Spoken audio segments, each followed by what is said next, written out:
Edward Collock est fier d'avoir ce bien dans son catalogue. Cet agent immobilier peut se targuer de proposer à la vente la petite maison la plus chère du monde. Petite, elle l'est vraiment, 2,70 m de large pour 4,20 m de profondeur. Et si vous vous dites qu'au moins l'intérieur sera un petit cocon douillet, vous risquez d'être déçu. Murs jaunis, escalier vétuste, et pour tout rangement, ce magnifique et unique placard. Là, on a un espace supplémentaire. On peut faire une penderie et j'imagine mettre quelques chaussures. Côté prix, par contre, ne vous inquiétez pas, l'agence et le propriétaire voient large, très large. On l'a mise sur le marché à 700 000 €, mais laissons faire le marché.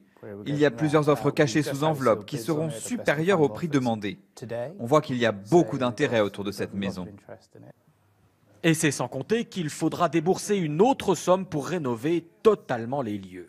Certes, la maison est située dans le quartier huppé de Chelsea et Kensington. Certes, elle donne sur un joli parc, mais son prix, pour seulement 27 mètres carrés, est à l'image de l'immobilier londonien, délirant.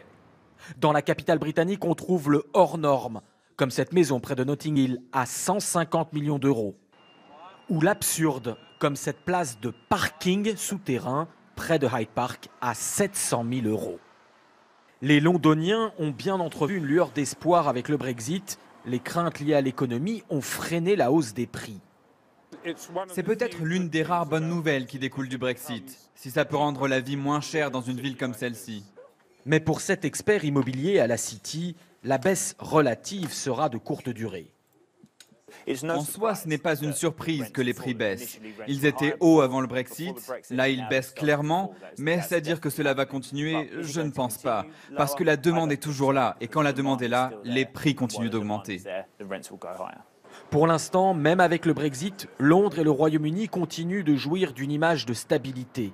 Et quand bien même les acheteurs européens deviendraient plus frileux, il restera pour longtemps encore la clientèle indétrônable des super riches venus de Russie, de Chine et du Moyen-Orient.